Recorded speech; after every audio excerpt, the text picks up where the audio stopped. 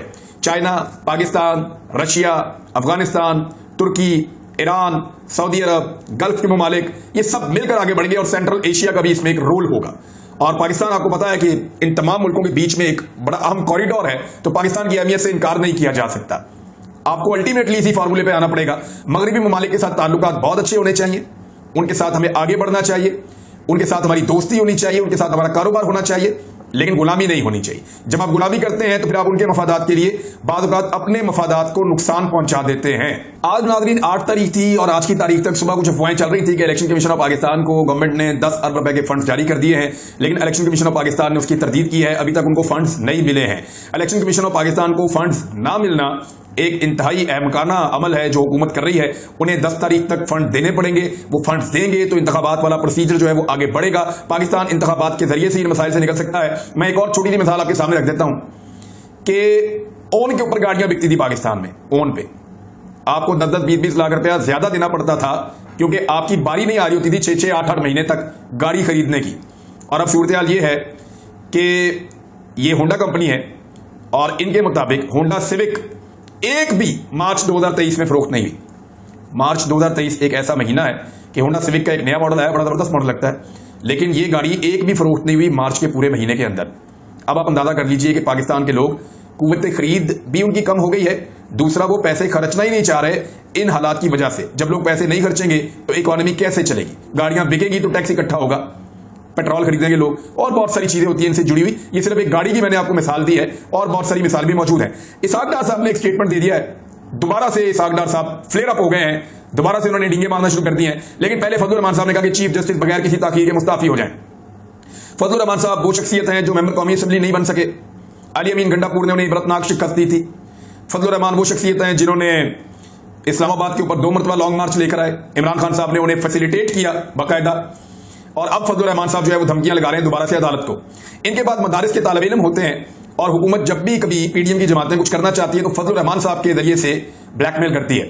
اب اگر supreme court of Pakistan کو دھمکی لگائی ہے فضل الرحمان صاحب نے، اور ان کے بیٹے بھی یہ کہہ چکے ہیں کہ اسلام آباد آ جائیں گے، احمد ولی خان نے بھی یہ بات اس طرح کی ہے کہ اسلام آباد آ جائیں گے، تو یہ اسلام آباد آنے کا شوق پورا کر لیں۔ میرے خیال میں اس مرتبہ پاکستان تحریک انصاف کے لوگ بھی نکلیں گے اور وہ ان سے بہت بڑا ہجوم اکٹھا کر کے سپریم کورٹ آف پاکستان کو سپورٹ کریں گے۔ دوسری جانب جو اسحاق ڈار صاحب ہیں، انہوں نے ایک دفعہ پھر ڈینگ ماری، انہوں نے کہا کہ پاکستان آئی ایم ایف اور ورلڈ بینک کا رکن ہے، کوئی بھکاری نہیں ہے۔ بات تو ٹھیک ہے، اسحاق ڈار نے کہا ہے، کوئی کہہ رہا ہے کہ مجھے آئی ایم ایف سے منع کر دیا گیا ہے، مجھے آئی ایم ایف منع نہیں کر سکتا، پاکستان آئی ایم ایف اور ورلڈ بینک کا رکن ہے، کوئی بھکاری نہیں ہے۔ ویسے ان کو چاہیے پہلے آپس میں طے کر لیں کہ پاکستان ہے کیا۔ شہباز شریف صاحب کہتے ہیں کہ بیگرز آر ناٹ چوزرز، کہ ہم بھکاری ہیں، ہم کوئی چیز چوز نہیں کر سکتے، ہمارا کوئی انتخاب نہیں ہو سکتا، ہم کوئی فیصلہ نہیں کر سکتے، ہم بھکاری ہیں، یہ شہباز شریف کہتے ہیں۔ آپ کا وزیر داخلہ کہتا ہے کہ پاکستان وینٹیلیٹر کے اوپر ہے، جب دل کرے گا امریکہ وینٹیلیٹر کھینچ لے گا اور خدا نہ خاصہ کوئی اور معاملہ ہو جائے گا، پھر وہ کہتا ہے پاکستان ڈیفالٹ ہو چکا ہے۔ سابق وزیر خزانہ جو ہے مفتاح اسماعیل، وہ ایک الگ کہانی سناتے ہیں۔ ڈار صاحب تھوڑا عرصہ منتیں کرتے ہیں، ترلے کرتے ہیں، اور تھوڑے عرصے کے بعد کہتے ہیں جی میں تو پہلوان ہوں، میں تو ڈیل کر لوں گا آئی ایم ایف سے۔ تو ان کا نا کوئی تجربہ نہیں ہے میرے خیال میں، یہ اللہ توکل آج تک چلتے رہے، اور اس لیے چلتے رہے کہ امریکہ کو پاکستان کی مختلف وجوہات کی بنا پہ ضرورت نہیں ہے، ان ضرورتوں کی وجہ سے امریکہ کو پیسے دیتا رہا، ہمیں ہمارا کام چلتا رہا ہے۔ اب پہلی مرتبہ جب ملک خود چلانا پڑ رہا ہے تو سارے کے سارے ایکسپوز ہو گئے۔ یہ ہے ان کی صورتحال۔